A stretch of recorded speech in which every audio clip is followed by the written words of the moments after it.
Bom dia, galera! Bem-vindos ao Loop Matinal dessa terça-feira, dia 1º de maio, com as notícias mais relevantes sobre o mundo da tecnologia. Quem fala aqui é o Marcos Mendes, e hoje no seu Loop Matinal do Loop Infinito vou começar falando sobre o dono de um carro da Tesla que foi pego no banco do passageiro enquanto o carro estava lá, usando o recurso de piloto automático. Na verdade, o que rolou foi que alguém filmou o mané fazendo isso enquanto o carro se guiava sozinho a coisa de 60 km por hora, e aí o vídeo viralizou, caiu na mão da polícia, a polícia foi atrás do cara. Ele foi multado em quase 2.000 libras e vai ficar 1 ano e meio sem poder dirigir, e além disso ele vai ter que fazer 100 horas de serviço comunitário. Aí, perguntado sobre isso, ele insinuou que não é o único a fazer esse tipo de coisa, mas disse que deu azar dele ter sido pego. Que mané, né?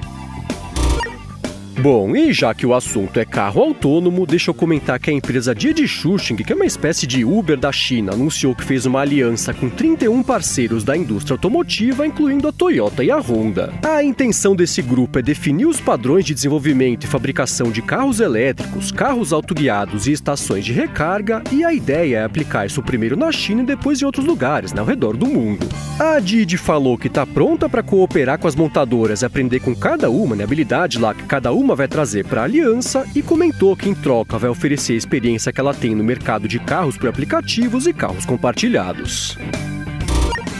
E enquanto isso, em Santa Catarina, o Ministério Público Federal falou pra Claro parar de cobrar o pessoal por serviços que o pessoal não contratou, óbvio, né? O que rola é que não só a Claro, na verdade, mas todas as operadoras ficam inventando uns jeitos, de fazer o pessoal assinar uns serviços cretinos, tipo horóscopo, sem perceber, e isso é uma fonte enorme de reclamação, já faz bastante tempo, inclusive. Eis que agora a Claro vai ter que trabalhar junto com a Anatel para desenvolver um sistema que comprove que o cliente contratou esses serviços mensais, mantendo inclusive os registros lá da aprovação da contratação. Além disso, o Ministério Público recomendou que a Claro ofereça a chance do pessoal pedir reembolso, e agora a empresa tem 60 dias para apresentar as mudanças que ela vai fazer para evitar que o pessoal continue sendo enganado e assine as coisas sem saber. E ainda sobre a justiça brasileira, deixa eu voltar a falar sobre aquela briga entre o Ministério Público Federal de São Paulo e a Microsoft. Dia desses eu comentei que o Ministério tinha entrado lá com uma ação, porque o Windows 10 passou muito tempo coletando dados sem deixar muito claro o que estava acontecendo, e falei até que eles estavam pedindo uma multa de 10 milhões de reais lá para a Microsoft. Eis que agora o TRF determinou que a Microsoft tem 1 mês para liberar uma ferramenta que seja fácil de mexer e que sirva para modificar a coleta de dados do Windows 10, que no fim das contas é uma coisa que já existe,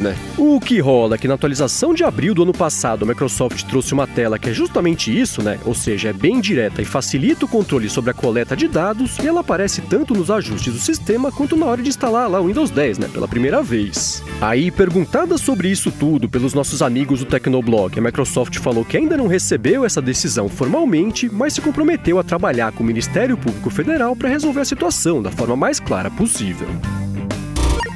Bom, e agora eu vou falar sobre o Instagram, que está testando a possibilidade do usuário esconder as fotos de alguém que ele segue lá no feed principal. Hoje o Instagram só dá a opção do usuário esconder as stories das pessoas que ele segue, mas parece, que logo logo vai dar para fazer isso com as fotos normais também, até que enfim, E falando nas stories, tem 3 testes rolando lá no Instagram. O primeiro deles é um recurso de reação que lembra bastante até as reações das stories e das lives do Facebook, com os emojis pré-selecionados lá aparecendo flutuando sobre o conteúdo. Já o segundo teste é a habilidade do pessoal fazer uma gravação em câmera lenta para postar nas stories, enquanto o terceiro é uma espécie de calendário de visualização das stories arquivadas. O que rola é que hoje a interface das stories arquivadas é meio sem graça, e mostra só um grid lá com as postagens, mas pelo menos nesses testes a interface tá virando um calendário que marca os dias em que cada história arquivada foi postada. E ainda sobre as propriedades do Facebook, deixa eu comentar que a Oculus, que faz o headset imersivo Oculus Rift, está testando uma ideia interessante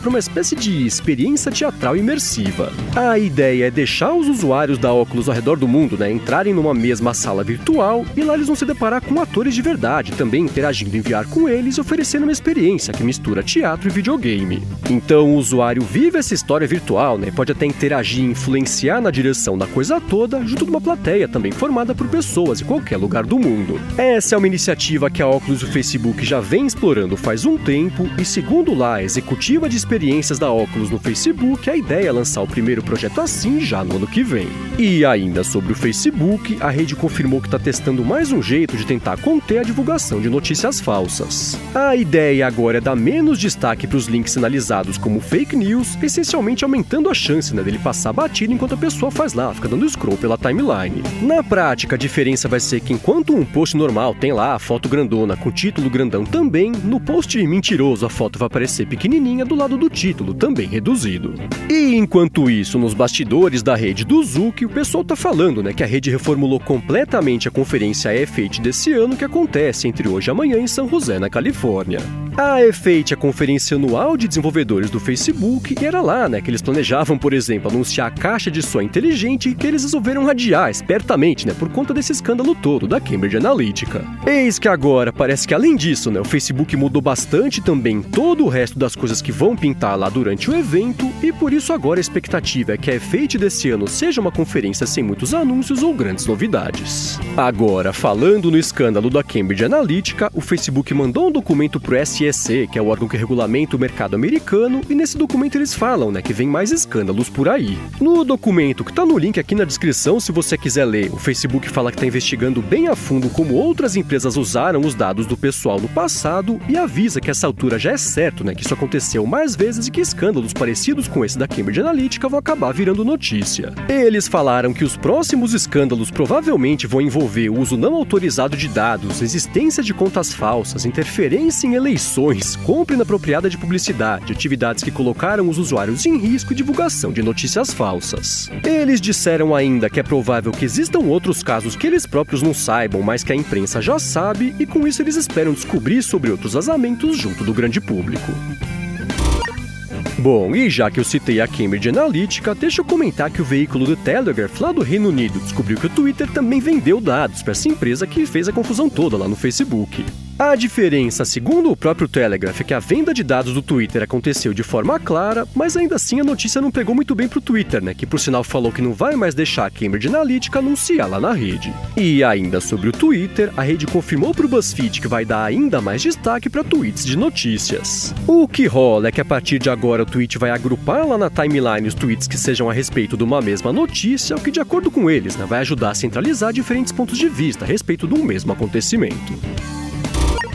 E enquanto isso, nos bastidores do mercado americano, a operadora T-Mobile anunciou que comprou a operadora Sprint por 26 bilhões e meio de dólares. Essa notícia vem 5 meses depois dessa mesma aquisição ter dado errado, mas agora que o negócio deu certo, a Deutsche Telekom, que é a dona da T-Mobile, vai ficar com 42% da operação, enquanto a SoftBank, que é do Japão, que é a dona da Sprint, vai ficar com 27% da coisa toda. Já o resto das porcentagens tá dividido lá entre acionistas e investidores das duas empresas, e a compra vai passar ainda por umas etapas de aprovação antes de poder ser liberada. E agora o assunto é a Apple, que voltou a passar vergonha ontem por conta da Siri, claro, Dessa vez o que rolou foi que a galera descobriu que quando você pedia pra Siri em inglês falar a definição completa da palavra mother, ela incluía aquele palavrão em inglês, que começa com mother e termina com sabe, Então, aí depois que essa notícia viralizou, a Apple arrumou correndo o algoritmo da Siri e ela voltou a funcionar mal, só que pelo menos sem ser boca suja.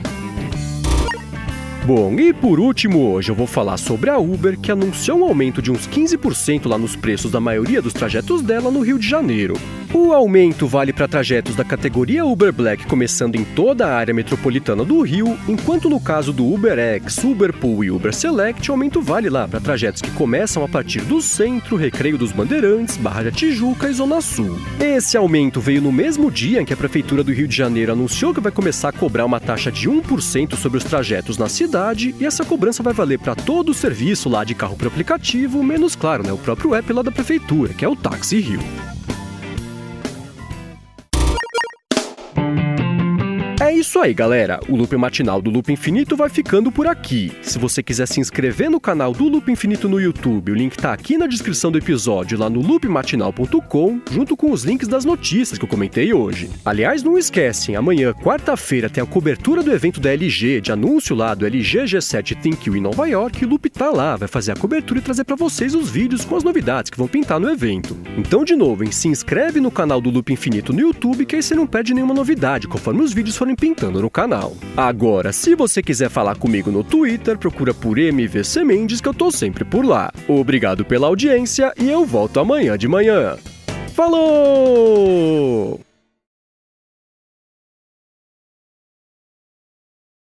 Ora, e aí o vídeo vilarizou. Eles falaram que os próximos... Virei cebolinha.